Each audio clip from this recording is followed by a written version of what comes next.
በስመ አብ ወወልድ ወመንፈስ ቅዱስ አሐዱ አምላክ አሜን። በአብ ስም አምኜ አብን ወላድዬ በወልድ ስም አምኜ ወልድን ተወላድዬ መንፈስ ቅዱስ ስም አምኜ መንፈስ ቅዱስን ሰራጽዬ ምንም ላጠይቆ አካላት በስም በአካል በግብር ሶስት ብል በአገዛዝ በመለኮት በባህሪ በሕልውና አንድ አምላክ እያምኜ እግዚአብሔርን ቃል መናገር ጀምራለሁ።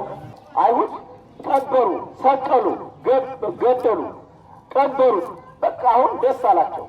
ይሄን ያደረጉት ደግሞ እነሱ ያልተረዱትና ያላወቁት ቅናት ያጠፋባቸው አምላካቸውን እግዚአብሔር እንዳያውቁ አድርጓቸዋል። እግዚአብሔር ከዚህ ይሰውራል። እግዚአብሔርን ካለማወቅ በላይ እጅግ በደል የለም። ሰው እግዚአብሔርን ካላወቀ እንስሳ ነው የሚሆነው፣ አውሬ ነው የሚሆነው። ስራ ሁሉ የተቃና አይሆንምና አይሁድ ሊያድናቸው የመጣ መድኃኒታቸውን አላወቁትም፣ አልተረዱትም። ነገር ግን ምን አደረጉ? በቅናት በምቀኝነት ክርስቶስን ተቃወሙ። አምላክ አይደለም አሉ። እንደውም በብዛት ይህንን ሚና የተጫወቱት ደግሞ ሊቃነ ካህናት ናቸው። እንዴት አይነት ሊቅነት እንደሆነ አላውቅም። ሊቃነ ካህናት፣ ጸሐፍት፣ ፈሪሳውያን እነዚህ ከጠላት ጋር አብረው ነው ሀገራቸውን ክብር የሌላት ደም የምታፈስ የፈጣሪዋን ደም የምታፈስ ሀገር ያደረጉ ከጠላት ጋር ወግነው ነው። ከሮማውያን ጋር አንድ ሆነው የሮማውያን ስርዓት በመፈጸም እኛ ንጉሳችን ቄሳር ነው ብለዋል። ልብ በሉ፣ ሲያደነቁር እንዲህ ያደርጋል። አልብለ ንጉሥ ዘእንበለ ቄሳር፣ ከቄሳር በቀር ንጉሥ የለንም ነው ያሉት። ንጉሳቸው ክርስቶስን ክደው ቄሳር ነው አሉ። ቄሳር ደግሞ ያለ ሮም ነው፣ ንጉሳቸው አይደለም። እንዲህ ያደርጋል። ቅናት እንዲህ ያደርጋል። ምቀኝነት እንዲህ ያደርጋል። እውነትን አለማወቅ እንዲህ ያደርጋል። ፈጣሪን አለማወቅ፣ ኢየሱስ ክርስቶስን አለመረዳት እንዲህ ያደርጋል። እና ከጠላት ጋር ወገኑ፣ አሳልፈው ሰጡ። ወገኖቻቸውን፣ ሀገራቸውን፣ ባህላቸውን፣ ማንነታቸውን ሸጡ። ራቁታቸውን ቀሩ።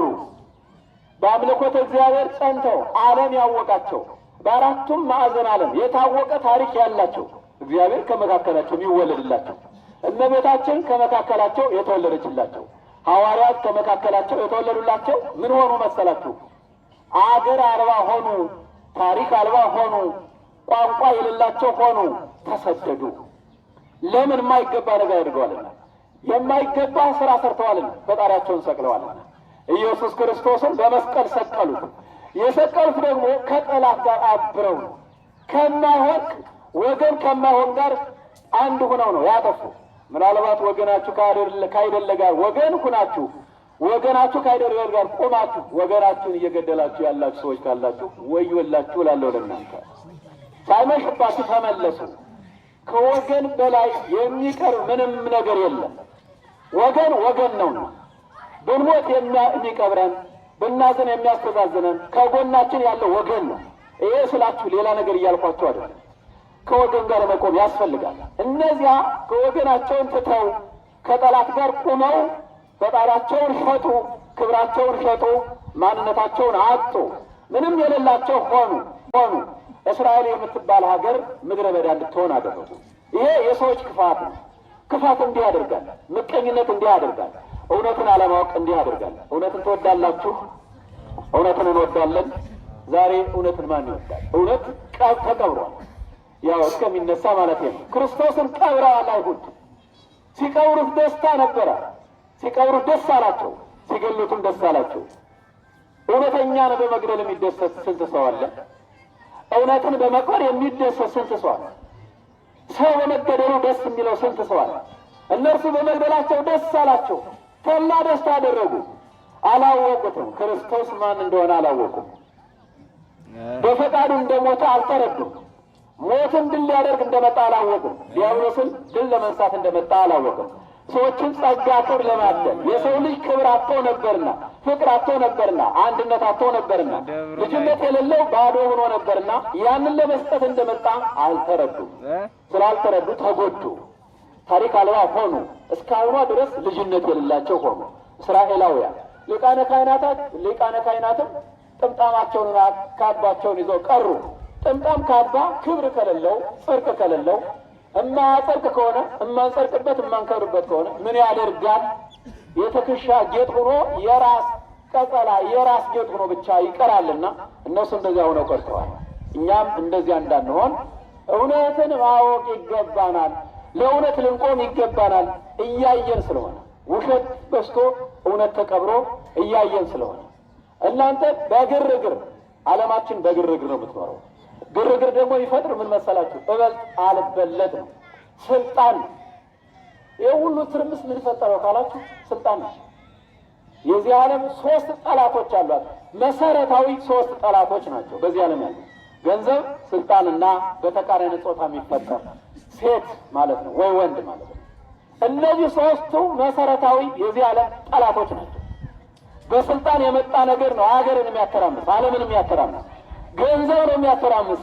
ስልጣን ገንዘብ ለማግኘት ሲል የሚያደርገው ስልጣን ይሄ ነው የሆነው፣ ይሄ ነው እየሆነ ያለው እና ከዚህ ለመዳን ምን ማድረግ ይገባናል ነው እንግዲህ በማርቆስ ወንጌል፣ በሉቃስ ወንጌል፣ በማቴዎስ ወንጌል፣ በዮሐንስ ወንጌል ስለ ትንሣኤ ተጽፎ እናገኛለን። 4ቱም ወንጌላውያን ተግባብተው ተስማምተው አንድ ሆነው ጽፈዋል። ቋንቋቸው አንድ አይደለም፣ አገራቸው አንድ አይደለም፣ የጻፉበት ዘመን አንድ አይደለም። ነገር ግን ስለ ትንሣኤው አንድ አይነት ጽፈዋል። መንፈስ ቅዱስ ይቃኛቸዋልና ዓላማቸው አንድ ነውና የሚፈልጉት የሚተባበሩት አንድ ነውና እኛ ከተለያየን እንጠፋለን። መለያየት መጥፋት ነውና እና በዚህ ስለ ትንሣኤው ተዘግቦ እናገኛለን። በማርቆስ ወንጌል ምዕራፍ 16 ቁጥር 4 ስናነብ ሴቶች እንዲህ ይላሉ፣ መኑ ይከስታለነ ለእብን እምኆኅተ መቃብር፣ ድንጋዩን ከመቃብር ደጃፍ ማንም ያነሳለን ይባባላሉ። እንግዲህ ክርስቶስ በሕይወተ ሥጋ ክርስቶስ ከመሰቀሉ በፊት የሚያስተምራቸው፣ ያሳመናቸው፣ ያጠመቃቸው፣ ያከበራቸው ሴቶች ክርስቶስን የሚከተሉ ነበሩ። ሃይማኖት ጾታ የለውምና ሴትም ወንድም ሆኖ ማመን መታመን ያለበት ነውና ሴቶችም እኩል ናቸው። በዚህ በጾታ ያው እናንተ የምታወሩት በዚያ በእንትኑ የምትሰሙት የጾታ እኩልነት አለ። ያ የውሸት ነው፣ ጊዜያዊ የስልጣን ማቆያ እንዲያ መባያ ነውና እነሱ ግን በክርስትና ግን ሰው እኩል ነው። ግን እናምናለን ይሄ ወንዱን ከሴት ሴትን ከሴት አንዱን ከአንዱ ሀብቱን ባለጸጋውን ከድሃው ሌላውን ከሌላ እየለየን ነው እኛ ያለን። ነገር ግን በክርስትና ሁሉ እኩል ነው። በሃይማኖት ሁሉ ሰው እኩል ነው። ሃይማኖትን ጠብቆ ምግባር ከሰራ መንግስተ ሰማያት ይገባል፣ እኩል ነው። አሁን ስትገቡ አንተ ቆይ አንተ ግባ የሚል እዚያ በሩ ላይ የቆመ ሰው የለም። በእኩልነት ነው የገባችሁ። ቤተ ክርስቲያን የሁላችን ስለሆነች መንግስተ ሰማያት ገነት የምንገባው በጎ ስራ ከሰራን ወንድም ይሁን ሴትም ይሁን ሕፃንም ይሁን አረጋዊም ይሁን ስልጣን ያለውም ይሁን እንደው መቼም አጋጣሚ ሆኖ ስልጣን ያላቸው ሃይማኖት ካላቸው ብዬ ስልጣን ነው አይኖሮ ይገባል። እንዲሁ ነው እኩል ነው የሚገቡ። አንተ ባለስልጣን ነህ ግባ፣ ይሄ ምክር ቤት ነው የሚባል። አንተ እንዲህ ነው ቆይ በጋርድ በሚጠበቅ አይደለም። ምግባር ሃይማኖት ካለን የምንገባው ልክ እንደዚህ ነው። መንግስተ ሰማያት ገነት የምንገባው አሁን እንደገባ ነው። አሁን ስትገቡ አንተ ባለስልጣን ነህ፣ አንተ ነጋዴ ነህ፣ አንተ እንዲህ ነህ፣ አንተ ቄስ ነህ፣ አልተለያየንም። ለአሰራር ብቻ ነው ገሌ እንዲህ ነው ገሌ እንዲህ ነው የተባለው እንጂ ሳንከለከል ገብተናል። ቤተ ክርስቲያን ሳንከለከል እንደገባን ሳንከለከል ገነት እንድንገባ እግዚአብሔር ይርዳል። ድንጋዩን ከመቃብር ማን ያነሳልናል ነው እንዴ? ማን ያነሳልናል? እንግዲህ ቅድም እንዳልኳችሁ ጌታ የተሰቀለበት መሰረታዊ ዓላማ የሰው ልጅ ለማዳን ነውና ያንን ማዳኑን አልተቀበሉም። ያልተቀበሉ ሰዎች ስላሉ ያመኑት ደግሞ ክርስቶስን ስለሚያምኑ ሴቶች እነ ማርያም መግደላዊት ሁላችሁ እንደምታውቁ በትንሣኤ ጊዜ የእሷ ታሪክ ጎልቶ ይነገራል። ሁሉም ይናገረዋል። ይቺ ሴት ደገኛ ሴት ስለሆነች ነው። በጎ ስራ ስለሰራች ትንሣኤን ለማየት የጓጓች፣ ትንሣኤውን ለማየት ክርስቶስን ለማየት የናፈቀች። አይገርምም? በእውነተኛ በልቡ በጽኑ ልቦና በተናደደ ፍቅር በእውነት ትንሣኤን ለማየት ክርስቶስን ለማየት የጓጓች ሴት ናት። የተሰጣትን ያወቀች ያደረገላትን የተረዳች ሴት ናት። ይቺ ሴት በወንጌል ከማመኗ በፊት ኃጢአተኛ ነበረች። 7 አጋንንት አድረውባታል። 7 አጋንንት። አሁን እንደው ከዚያ በላይ ሳይሆን ይቀራል። ሰው የሚቆጥረው ጠፍቶ ነው እንጂ አሁን ያለው ሰው ከ7 በላይ ነው። ይቺ ሴት 7 አጋንንት አድረውባታል። ትቀናለች፣ ዝሙት ትሰራለች፣ ትዕቢተኛ ናት፣ ጌጥን የምትወድ ናት። ያው መኳኳልን ማለት ነው። እንግዲህ እህቶቻችን እናቶቻችን ጌጥ አይኑንም ምኑንም ያው እናንተ ስለምታውቁት እንደ ብዙ ማስረጃ የማያስፈልግ እንደዚህ በማድረግ ሰይጣን የሚያድርባት ሴት ነበር። ስትኳኳሉ ያማረብን መስሏችሁ እንዳትጃጃሉ። እርሷ የምታደርገው እንዲያ ነበር። ትኳኳላለች፣ ትቀባባለች። አሁን ደግሞ ከንፈሯ ሁሉ የሚቀባ መጥቷል። እንደ ስጋ ዝም ብሎ እንደ ድመት አይነት የሚመስል እንደው ከሌላ የወረስ ነው የተፈጠረውን አካላችንን ትተን እኛ በፈረንጅ ቀለም ለማሳመር እና እንደዛ እያደረገች ስትቀባባ ሰይጣን ያድርባት ነበር። ይሄ አንዱ ሰይጣን ነበር። በዚህ የሚያድርባት አንዱ መንፈስ ነበረ። እንዲህ እያለች 7 አጋንንት አድረውባታል እና 7 አጋንንት እስካደረባት መንፈሳዊነት የለም። ሕይወቷ ተቀይሯል። የአጋንንት የዲያብሎስ ማደሪያ ሆናለች። ይህንን ሕይወቷን ደግሞ መድኃኒዓለም ኢየሱስ ክርስቶስ ቀየረላት። ያንን ሕይወቷን 7ቱን አጋንንት አስወጥቶ ክርስቶስን የምታገለግል አደረጋል። መታደል ነው ክርስቶስን ማገልገል። ከምንም በላይ ክርስቶስን ማገልገል አይገርምም? እግዚአብሔርን ማገልገል፣ በመስቀል የተሰቀለውን መድኃኒዓለም ኢየሱስ ክርስቶስን ማገልገል እንዲህ መታደል ነው። እናገለግላለን። እንግዲህ ማገልገል ቤተ መቅደስ ገብቶ ብቻ መቀደስ አይደለም። በገንዘብ እግዚአብሔር ማገልገል፣ በጉልበት እግዚአብሔር ማገልገል፣ በሀሳባችን በሙያችን እግዚአብሔር ማገልገል ውደዱ፣ እንውደድ። ይህን አደረገች። እግዚአብሔር እንድታገለግል እግዚአብሔር መረጣት። አጋንንትን የምታገለግለው ሴት እግዚአብሔር የምታገለግል ሆነች። እግዚአብሔር ወዷልና እና ፍቅሩ በልቦኗ ተስሏል።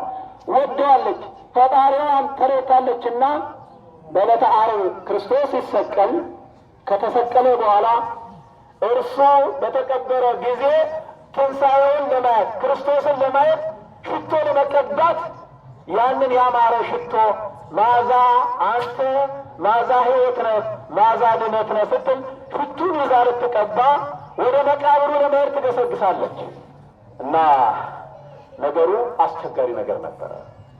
አይሁድ መቃብሩን ዘበኛ ቀጥረውበታል። ለምን መሰላችሁ? ዘበኛ አሁን ጥበቃ ነው መሰለኝ ይባል አይደለ? ዘበኛ ነው ትክክለኛው ስሙ ዘበኛ። ዘብ ቆመ። ለዚያ ነገር ዘብ ነው፣ ጠባቂ ነው እንደማለት ነው። እና ዘበኞችን ቀጥረዋል። ለምን መሰላችሁ? ይሄ ክርስቶስ የሚባለው ይላሉ። መቼስ ሰው ሲደነቁር እንዲህ አይደል?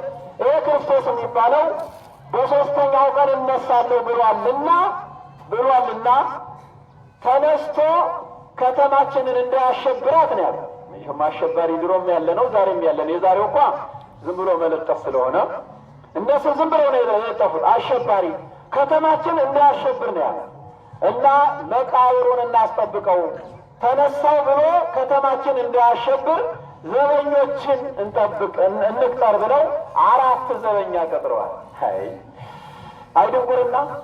አይድንቁርና ገንዘብ ተከፍሏቸው እነዚያ ዘበኞች ይጠብቃሉ።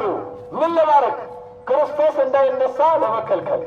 ሰው ድንቁርናው እንዲህ ነው እና መቃብሩ ይጠበቃል። ወታደሮች ናቸው፣ ሲዋቸው የሚያስፈራሩ ናቸው። ጉዳዩ ደግሞ ጨለማ ነው። ማርያም መግደላዊት ይህ ሁሉ አልበገራትም። ምን አለች? እሷ ሀሳቧ ክርስቶስን አግኝታ ሽቶ መቀባት ብቻ ነው። አንዳንዱ ሰው ከ9 ሰዓት ከ10 ሰዓት ከ7 ሰዓት በኋላ ቤተክርስቲያን ለመጣት እንቅልፍ አይወስደው። ጸሎት እንዲህ አድርጌ አስቀድሼ ወንጌል ሰምቼ እያለ ህሌናውን ይቀሰቅሰዋል። አላስተኛው ይላል። ያንደው ደህና አድርጎት ዝም ብሎ በልቶ ጠጥቶ እስከ 4 ሰዓት ሲመገብ ያመሸው አይደለም። ያማ ብትቀሰቅሱትም አይሰማም። ምክንያቱም የበላው የጠጣው አያስነሳውም፣ ያደክመዋልና መነሳት ሁሉ ያቅተዋል። እንደ ተቀስቅሶ ለመምጣት ይቸገራል። አይኑ ሁሉ አልገለጥለት ይላል። ያኛው ግን እንደዚያ የሆነው ግን ይቀጥላል። ቤተክርስቲያን ተደወለ፣ ቅዳሴ ገቡ ይሆን ኪዳን ተደረሰ እያለ እንደዚያ ይቀሰቅሳል። እና ማርያም መግደላዊት እንደዚያ ሆነች። ማን ነው ድንጋዩን የሚያነሳልኝ? አይሁድ መቃብራቸው እንደኛ ሀገር አይደለም፣ አፈር የሌለው ነው። ሀገራ እንግዲህ ኢየሩሳሌም የሄዳችሁ ሰዎች ካላችሁ ታውቃላችሁ። እኛ በታሪክ ነው በአካል ባናውቀውም በመጽሐፍ እናውቀዋለን። እና መቃብሩ ተቆፍሮ ድንጋይ ነው የሚገጠመው፣ አፈር የለውም ሀገራቸው እንደዛ ስለሆነ እና ድንጋይ ከባድ ነው። ማን ነው የሚያነሳልኝ? ክርስቶስ ሽቶ ለመቀባት ማን ድንጋዩን ያነሳልናል ትላለች። እና ወደ መቃብር ገሰገሰች። ያቺ መቃብር ደግሞ እኔና እናንተ የቆምንባት ቤተክርስቲያን ናት እና ስትገሰግስ ትዝ የሚላት ክርስቶስን ማየትና ሽቶ መቀባት ብቻ ነው እንጂ የቆሙት ወታደሮች አይደሉም። ጨለማ ነው። እንዳሁኑ መብራት የለም። ድቅድቅ ጨለማ። የዮሐንስ ወንጌል ምዕራፍ 20 ስናነብ ገና ጨለማ ሳለ ነው የሚለው አይደል? ማርያም መግደላዊት ወደ መቃብሩ ሄደች። ማንን ለማየት? ኢየሱስ ክርስቶስ። አለቀ። ቤተክርስቲያን የመጣችሁ ማንን ለማየት? መድኃኒዓለምን ለማየት ነው። አለቀ። መድኃኒዓለምን ለማየት፣ ለማግኘት፣ ለመባረክ ጉዳዩ በዓይነ ሥጋ ስለማንተያይ ብቻ ነው። እሱ አሁን ይሆናል፣ እኛ ግን ማየት አንችልም። ደካማ ሥጋ ስለለበስን በኃጢአት ስለተተበተብነ እንዲያ ነው። ግንኙነት እርሱን ለማግኘት ነውና ሄደች። ያስጨነቃት ድንጋዩን ማን ያነሳልናል ብቻ ነው። ተጨነቀች። ጭንቀቷ ይሄ ነው። ወታደሮች ይመቱኛል አይደለም፣ ጨለማ ነውና መንገዱ አውሬ ይበላኛል አይደለም። ሁሉን ለእግዚአብሔር ሰጥታለች። ለእግዚአብሔር እንስጥ ሁሉን ነገር፣ እርሱ ሁሉን ነገር ያደርጋልና እና ወደ መቃብር ሄደች። በዚያ ጨለማ፣ በዚያ ድቅድቅ፣ በዚያ መከራ ይኸውላችሁ፣ በመከራና በጭንቅ ነው የሚጸደቀው። እንደው ዝም ብሎ አሁን ደግሞ ይሄን ጨጠራዩ እያሳመረ አልገውን ሰርቶታል። እያሳመረ የሚመች ዝም ብሎ እንደዚያ በሚመች ሁኔታ ላይ ሆኖ አይደለም። ይኸው ጨለማ ነው፣ አስፈሪ ነው። በዛ ላይ ወታደሮች ቢያገኟት ምን እንደሚያደርጉ ታውቃለች። ወታደር አይደል? የለም ወታደር ክፉ ስራ መስራት እንደሚያደርጉባት ያን ሁሉ ትታ በልቦና የተሳለ አንድ ነገር አለ። ኢየሱስ ክርስቶስ። የክርስቶስ ፍቅር በልቦና ተስሏል። ከልቦናው አለ እርሱን ለማየት ሽቱ ለመቀባት። እንግዲህ ማርያም መግደላዊት የነበራት ሽቱ ነው። ይሄን ይዛ መጣች። ምን ይዛችሁ መጣችሁ? አሁን ሽቱ መቀባት ክርስቶስን ምን የሚቀይረው ነገር አለ? ግን ያላትን ይዛ መጣች። እርሱም ለእሱ እጅ መንሻ የሚሆን ይዛ መጣች። እጅ መንሻ ይዞ መንጣት የሚገባ ነውና ቤተክርስቲያን ለቤተክርስቲያን የሚገባ ለቤተክርስቲያን ክብር የሚገባውን ማድረግ የሚገባ ስለሆነ ይዛ መጣች። ክርስቶስ ሁሉን የሚፈልግ አይደለምና ምንም የሚሻ አይደለም። ነገር ግን እሷ ለፍቅር መገለጫ፣ የፍቅሩ መገለጫ እርሱን ለማምለኳ፣ እርሱን ለመውደዷ ይህን ሽቱዋን ይዛ መጣች። ያ ሌሊት ደግሞ ከባድ ነው። እኛ አሁን አክፍሉ ጾሙ ተብለን ታውጀናል። ማክፈል የቄሶች ብቻ ነው እንዴ? ባለፈው አንዳንድ ነገር ሲባል እሰማለሁ። እዚያ ተከተክ ምንድነስ የምትሉት ነገር አለ። ውጅንብር የሚፈጥር ዓለም አለ። የሚያከፍል የሆነ ሰው ብቻ ካልተቻለ ያልቻለ አልቻለ። ማክፈል የሁሉ ክርስቲያን ግዴታ፣ የሁሉ ክርስቲያን የሐዋርያት የነ ያዕቆብ የነ ማርያም መግደላዊ ስራ ነው። የእኛ የግል ስራ አይደለም። በመጽሐፍ የተዘገመ ነው። ማክፈል ለሁሉ ሰው የተሰጠ ነው። አልቻልኩም ካልቻለ ያ የራስ ጉዳይ ነው የሆነው። ሕጉ ግን ለሁሉ የተሰጠ ነው እና ያከፍላል። 2 ቀን የሚችል 2 ቀን፣ 1 ቀን የሚችል 1 ቀን ያከፍላል። ማክፈል ግን ግድ ነው እና ምን የሚል ስትወዛገቡ ሰማ ነበረ። በሰውኛ የሰማሁት በሞባይል አይደለም። በሞባይል ስለማልሰማ የሰማነው ምንድነው? አርደን እንሂድ ወደ ቅዳሴ። ወደ ቅዳሴው ከማስቀደሳችን በፊት ዶሮውን አርደን ይኸውላችሁ፣ የእኛ ሰው ዶሮ ማረር ነው። የማርያም መግደላዊት ሀሳብ ደግሞ ክርስቶስን ማየት ነው። ዶሮውን አርደን እንሂድና ጭቅጭቅ ተፈጥሮ ነበር ሲባል እሰማለሁ። አንዱ አርዳችሁ ሂዱ፣ ኋላ ስትመጡ ይደክማቸዋልና ለመብላት። ወዳጅ ዶሮ ስጋ ለመብላት ነው እንዴ ትንሣኤን የምታከብረው? አልገባንም እኮ አልገባንም። ሲጀመር የለምን ነገር ነው እንደሚያጨቃጨቀን የሚያነጋግረን። ጊዜ ማጥፋትስ በዚህ ነው ወይ የሚገባ? እና ሰዎች እንዲህ ይሉ ነበር ሲባል ሰምቼ ነው ይሄን መናገር የፈለጉት። ለምንድን ነው እንዲህ የምንለው? ማንን አይተን ነው ዶሮውን ያረድነው? ወዳጅ አትሁኑ ማለት አይደለም። እንደው ዓላማው ዶሮ ስጋ መብላት ነው ወይ ትንሣኤ ማክበር አይደለም እኮ። መጀመሪያ ክርስቶስን ማየት ነው። መጀመሪያ ትንሣኤውን ማየት ነው። እኛ ግን አርደን ሰርተን ምን ብለን እንሂድ፣ ሰራተኛዋ ተስራ ሲባል ሰራተኛዋ ቤተክርስቲያን አትሄድም እያለ ጭቅጭቅ የሚፈጥር ሰው እንደነበረ ሰምቻለሁ። አዎ ሰራተኛዋ ቤተክርስቲያን መሄድ ይገባታል። ነገር ግን ቤቱን ዘግተነው ስንመጣ ሌባ አያለ አይደለ ይሰረቅ ቤቱ የማይመስል የማይሆን ነገር ለምንድን ነው የምንናገረው? በተራ ነው። ቤት የሚጠብቅ አለ፣ ቤተክርስቲያን የሚመጣ ሰው አለ። የመጣው ሄዶ ሲመለስ ደግሞ ቤት ሲጠብቅ ቆየው ቤተክርስቲያን ይመጣል። ሰራተኛውን ብትሆን እንደዛ ነው መደረግ ያለው። ቤትን ዘግቶ ይመጣ የለም ሲመለስ የሚያገኘው ነገር የለም። ያው በዚህ ዘመን ማለት ነው። እና ሰራተኛዋን መር ስለሚገባት ከመከፈል ከመቀደሱ በፊት ምን ይሆን ይታረድና ተሰርቶ ይቆያል። ፈረስማ ከፈረሱ ጋሬው ቀደመ፣ ከትንሣኤው ስጋ መብላት ቀደመ። ጾም እኮ ነው፣ ጾም ነው። እስከ ቅዳሴው ሰዓት ድረስ ጾም ነው። በተለየ ምክንያት በተለየ ሁኔታ ካልሆነ በስተቀር ጾም ነው። በጾም የታረደ ደግሞ አይበላም። 55 ቀን ጾሞ ሰው መጨረሻ ላይ ያፈርሳል። እንዴት እንዲሆናል?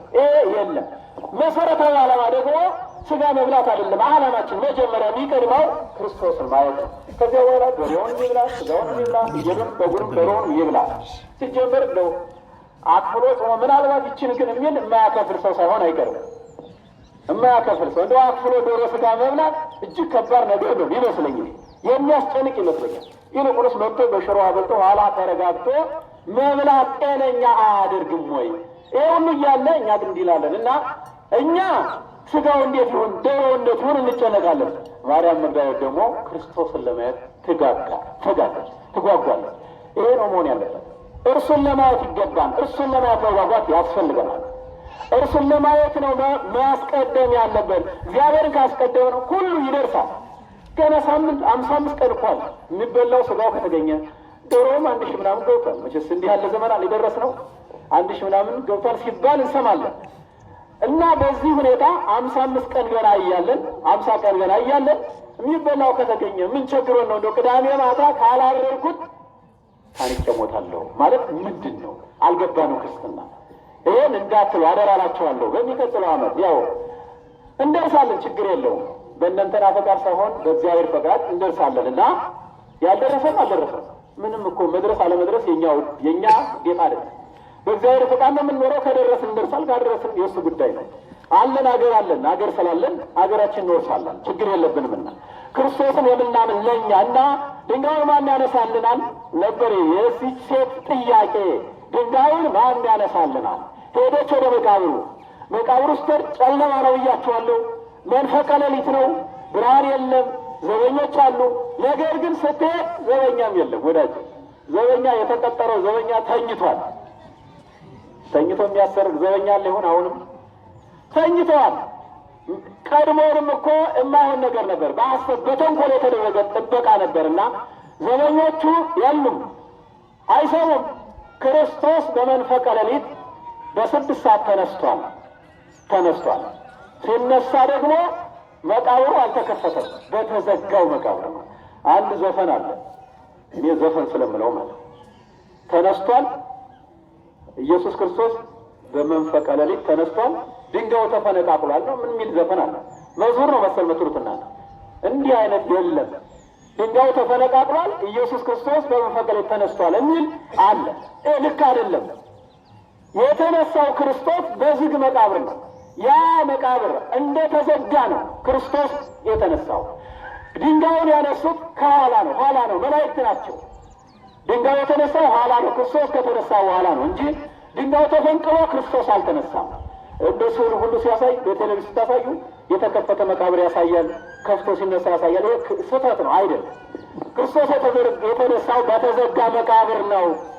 በተዘጋ መቃብር ነው የመጣው። ለሐዋርያ ሲገለጽም በተዘጋ መቃብር ነው። የተዘጋውን ድንግልና ሳይከፍት ገብቶ ሳይከፍት ነው የወጣ መድኃኔዓለም ኢየሱስ ክርስቶስ ከድንግል ማርያም ሲወለድ። እንዲያ ነው የሆነው እንጂ ተከፍቶ አይደለም። ያ ድንጋዩ ተነስቷል ካለ እመቤታችን በድንግልና አልወለደችውም ማለት ነው። እመቤታችን በድንግልና አልወለደችውም የሚል ካለም ቤዛዊት ዓለም አይደለችም የሚል ካለም ሃይማኖት የለውም። ሐቁ ይሄ ብቻ ነው። ለምን ሩቅ ብእሲን ወለደች ካለ ቤዛዊት ዓለም አይደለችም ካለ ዓለም አልዳንም፣ ክርስቶስ አልተሰቀለም። የተሰቀለውም ሩቅ ብእሲ ነው ማለት ነው። ሩቅ ብእሲማ እኮ ከዛ በፊት ተሰቅሎ ነበር። ብዙ ሰዎች ስለ ሃይማኖቱ ሙተዋል፣ ተሰቅለዋል፣ ተወግረዋል፣ ግን አላዳኑም። እና ማርያም መግደላዊት በቁርጥ ሕሊና በቆራጥነት ቁርጥ ባለ ሕሊና በተናደደ ፍቅር በእውነት በታተመ ፍቅር ወደ መቃብሩ ሄደች። ስትሄድ መቃብሩ ተከፍቷል። ክርስቶስ ተነስቶ እሱ ከተነሳ በኋላ መቃብሩ ተከፍቶ ከዚያ ላይ መላእክት በራስጌና በግርጌ ሆነው ጌታችን መድኃኒታችን ኢየሱስ ክርስቶስ የተገለጠ መግነዙ እዚያው ላይ ወድቆ ከመቃብሩ ላይ ሄደች ወደ መቃብሩና እያለቀሰች ሄደች። እያለቀሰች ወደ እንደው ክርስቶስን ለማግኘት እኮ ነው፣ ፈጣሪን ለማግኘት እያለቀሰች ወደ ቤተ መቅደስ ወደ መቃብሩ ሄደች እና መላእክት አገኟት። አንቺ ሴት ምን ያወከየኪ ምን ያስለቅስሻል አሏት። ለምን ታለቅሻለሽ አሏት። ጌታዬን ሰቅለውታልና እሱን ለማየት ነው፣ ገለውታልና ቀብረውታልና እርሱን ለማየት ሽቱ ለመቀባት ነው እያለች ሄደችና ከመቃብሩ ስትደርስ ተነስቷል። መላእክት ከዚያ ነጫጭ ለብሰዋል። ይኸው ነጫጭ የለበሳችሁ በዚህ ምክንያት ነው። ጥቁር መልበስ የኛ አይደለም። ነጫጭ የለበሳችሁት ለዚህ ነው። መላእክት ነጫጭ ለብሰዋል። ከእንግዲህ በኋላ ወርኃ ሐሴት ወርኃ ትፍሥሕት ሆነ ሲሉ መላእክት የክርስቲያኖችን አለባበስ ገለጹ። በትንሣኤ ዕለት ይህ ተገለጠ፣ ይህ ተነገረ፣ ይህ ታወቀ፣ ይህ ተሰበከ እና እባካችሁ ንገሩኝ አለች። መላእክትን አነጋገረች። አይደጓ ሴት የቆረጠችው ሴት እውነት መድኃኔዓለምን በእውነት የፈለገችው ሴት መላእክት አነጋገሯት። መቃብሩ ቁማ ከመቃብሩ ላይ ቁማ መላእክት አነጋገሯት። ምንድን ነው የምታለቅሽ? ለምን ታለቅሻለሽ? ማንን ትሻለሽ አሏት። አይ መታደል! አያችሁ ጽናቷ፣ አያችሁ ፍቅሯ። ዶሮ አርዳ ሄደች መሰላችሁ? አክፈላ ነው የሄደችው። ዶሮ አርዳ ወጥ ሰርታ ሄደች። ሆዷን አዘጋጅታ ለሆዷ ሰርታ ሄደች። ሴታ ቤቷ ባዶ ነው። ወዳጄ ክርስቶስን ለማግኘት ብቻ ሄደች እና መላእክት አነጋገሯት። መላእክት ምን ሆነሽ ነው? ለምን ታለቅሻለሽ? ጌታዬን እፈልጋለሁ፣ ጌታዬን ፈልጌ ነው አለች። እሱማ አሏት ተነስቷል፣ ከዚህ ተነስቷል እና ዞር ዞር እያለች ስትባክን በመቃብር ዙሪያ ስታለቅስ ዞር ስትል ከዛ ማን ቆሟል መሰላችሁ? ኢየሱስ ክርስቶስ ቆሟል። እሷ አላወቀችውም። አንደኛ ደንግጣለች፣ ሌሊት ነው፣ አዘንተኛ ናት። ሁለተኛ ደግሞ አልተረዳችምና ቆሟል ክርስቶስ። ታለቅሳለች። እባክህ አንተ ሰው ጌታዬን ምን ሆነሽ ታለቅሻለሽ አለ። አይመታደል ክርስቶስ እኮ ነው እንዲላል። አሁን እኛ መሆናችሁን ያዘናችሁ ቢለን እንደው ደግሞ እዚያን ሰው ሳንል እንቀራለን። እርሷ ግን ምን ሆነሽ ታለቅሻለሽ? ምን ያስለቅስሻል አለ። ምንድን ነው የሚያስለቅስሽ ስላት ጌታዬን ወስደውታልና እባክህ ወስደው እንደሆነ ንገረኝ። ወመሰላላችሁ እሷ አቃቤ ገነት። እሷ ግን አትክልት ጠባቂው መስሏት ነበር። ማን ነው እሱ? መድኃኔዓለም ኢየሱስ ክርስቶስ። ለተናቀችው ሀጥ ለነበረችው 7 አጋንንት ለነበራት ላደረባት ሴት መድኃኔዓለም ኢየሱስ ክርስቶስ ተገለጠ። እንዲህ ነው የሚወደው። እኛ በበጎነት ካለን፣ በጎ ስራ ካለን፣ በእውነት ከጸናን፣ በፍቅሩ ከታተም እንዲህ ያደርጋልና ተገለጠላት። መድኃኔዓለምን አየች። የሚገርም ነገር እኮ ነው። ትናንት ከወንዶች ጋር የማይገባ ስራ ትሰራ የነበረች ያቺ ሴት ሕይወቷ ተቀየረ። ለእውነት ቆማለች። እውነት ገብቷታልና ከዛ ሴት ጋር ያችን ሴት ለዚያ ሴት ኢየሱስ ክርስቶስ መድኃኔዓለም ተገለጠ እና ማንን ትሻለሽ አለ። ለምን ታለቅሻለሽ አለ። ጌታዬን እፈልጋለሁ ሲላት ዞር ብሎ ማርያም አላት። ቀድሞ ይጠራት በነበረ ስሟ ጠራት። ኢየሱስ ክርስቶስ እንደሆነ አውቃ ረቡኒ አለችው። መምህር ሆይ ማለት ነበረ። አዎ ያን ጊዜ ጌታዋን አየች። በቃ የምትፈልገው ተከናወነ። ድንጋዩም ተነስቷል። ክርስቶስንም አይታለች። ሁሉም የለም።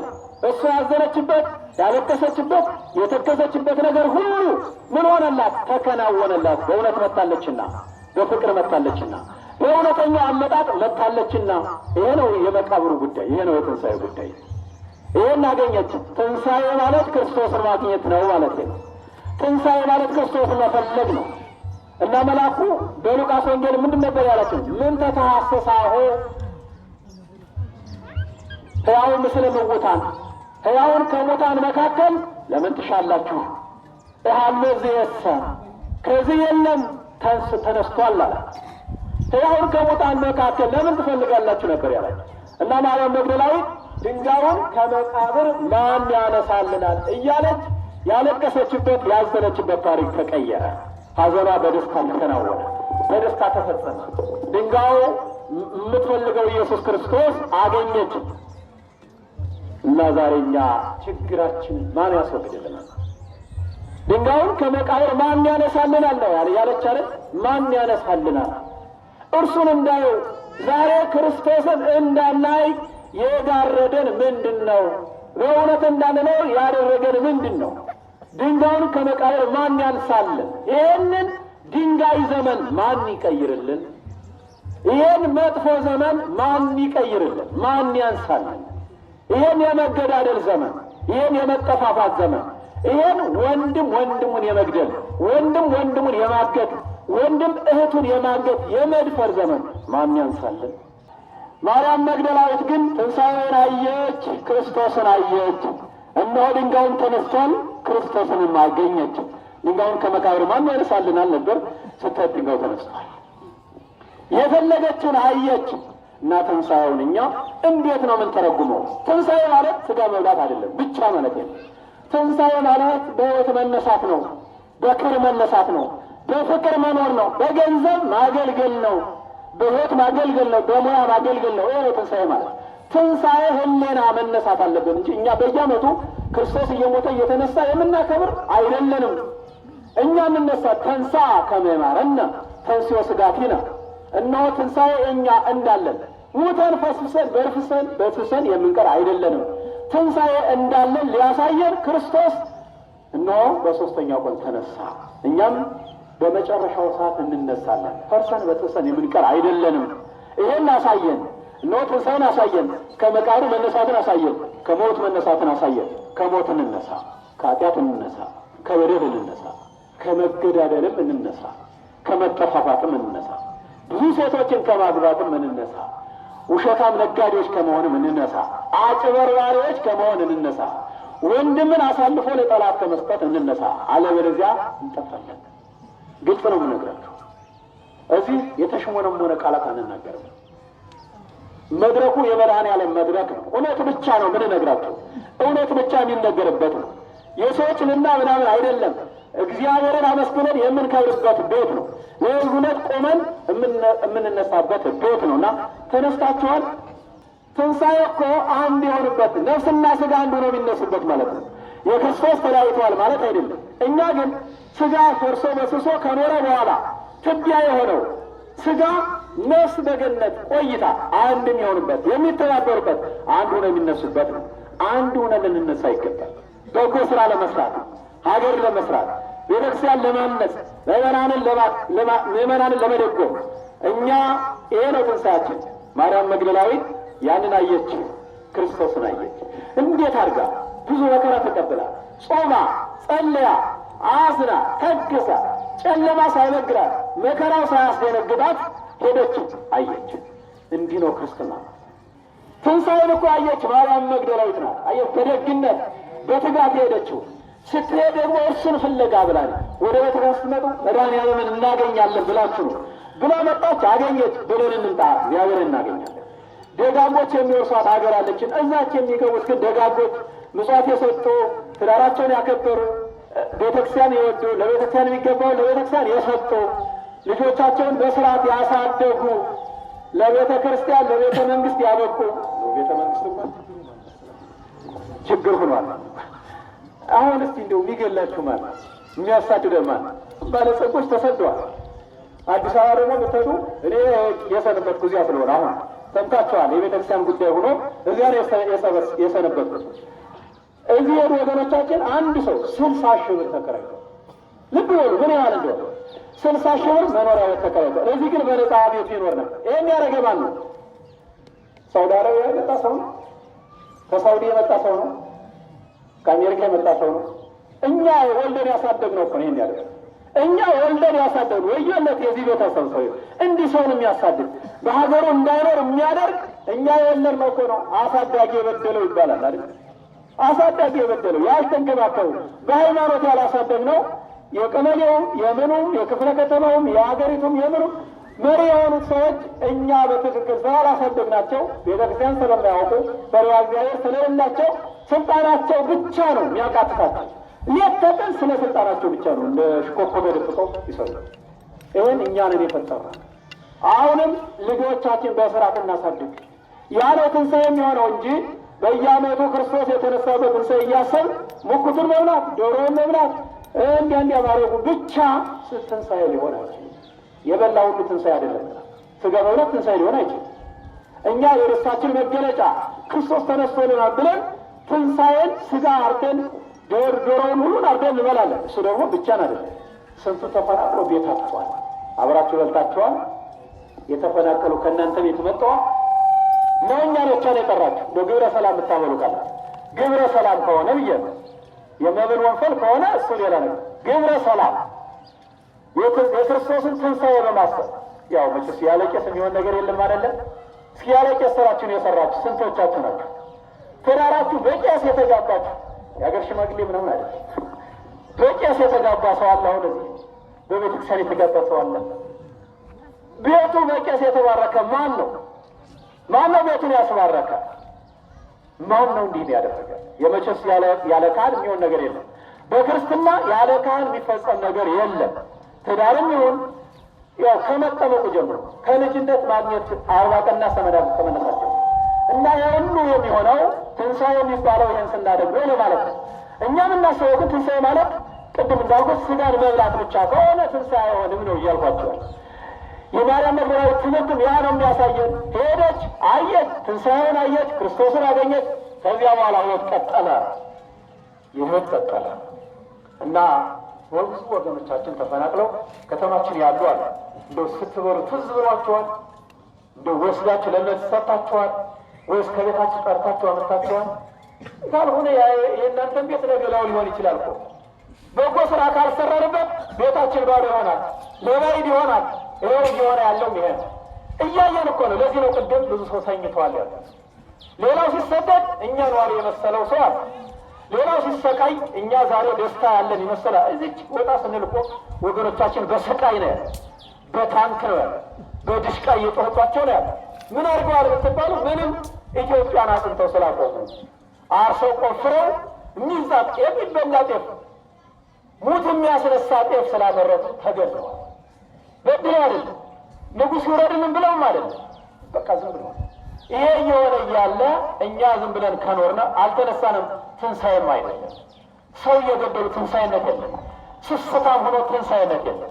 ንፉግ ሆኖ ትንሣኤነት ያለውን ባለው ነገር ማለት ነው። ባለን ነገር ንፉግ አላንሆን። ይኸው ማርያም መግደላዊት ሕይወቷን ሰጠች፣ በጨለማ ሄደች። ጨለማው ግን ብርሃን ሆነ። ታሪኳ ተቀየረ።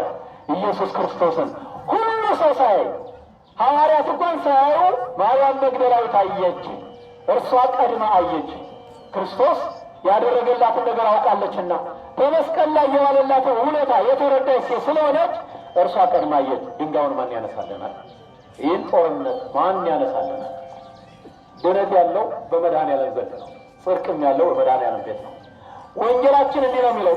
በብልጽግና ወንጌል እንድናለን ብላችሁ የምትጃጃሉ ሰዎች እባካችሁ ረፉ። በብልጽግና ወንጌል የሚልን የለም። ድንጋዩን ማን ያነሳልናል? ሰላሙን ማን ያነሳልናል? ብልጽግና ብላችሁ ከሆነ ትሞታላችሁ። አስረግጬ ነው የምነግራችሁ። ድንጋዩን ማን ነው የሚያነሳልን? ይህን ችግር ማን ነው የሚያነሳልን? እኛ ወደ እግዚአብሔር ስንጮህ ብቻ። እግዚአብሔር ያን ጊዜ ሰው ያስነሳል። እግዚአብሔር ያን ጊዜ ሰው ያስነሳል። እርሷ እኮ አላሰበች ማለት ድንጋዩን ማን ነው የሚያነሳልኝ ብላ ሄደች። ስትሄድ ግን ክርስቶስ በዝግ ተነሳ። ድንጋዩን ደግሞ መቃብሩ መላእክት አንስተውታል። እሱ ያሰበችው ማን ያነሳልኛል ነው። እናንተ እውነት ላይ ስትቆሙ፣ እውነት ፍለጋ ስትመጡ፣ ለመድኃኔዓለም ስትቆሙ ሰላማችሁ ይመጣል። ይህ ካልሆነ ሌላ ሰው ሰላም ያመጣልናል እንዲህ ብላችሁ አታስቡ ለማለት ነው። ድንጋዩ ተነስቷል። ድንጋዩን ማን ያነሳልናል ብላ የተጨነቀች ማርያም መግደላዊት ሕይወቷ እንደሆነ ትንሣኤን እንኖረው፣ ትንሣኤን እንተርጉመው፣ ትንሣኤን እንልበሰው፣ እንጎናጸፈው። በመብላትና በመጠጥ የሚከበር ሳይሆን ክርስቶስን እውነተኛውን ነገር በመከተል በእውነት ለመኖር በእውነተኛ ፍቃድ በመኖር ጉቦኛ ባለመሆን ጎጠኛና ሰፈርተኛ አውራጃዊነት ሳይኖረን በእውነት ለምንኖር ስንሆን ስሮ ትንሣኤ ወንድም መውደድ ትንሣኤ ቤተክርስቲያን ለቤተክርስቲያን ገንዘብ ያለን ገንዘብ መስጠት አስራት በኩራት መስጠት ትንሣኤ ማለት ይሄ ነው። ወንድምን ማፍቀር ትንሣኤ ነው። ክፉን ነገር መቃወም ትንሣኤ ነው። አያችሁ፣ ከዛ መቃብር እኮ ነው አሁን ሕይወቱ ስንቱ ሰው ተቀብሯል። ስንቱ ሰው ሕይወቱ ተበላሽቷል። ስንቱ ሰው ከመቃብር አለ። ከመቃብር እንውጣ፣ ከተቀበርንበት መጥፎ ሕይወት እንውጣ። ትንሣኤ ማለት እሱ ነውና ስብሐት ለእግዚአብሔር።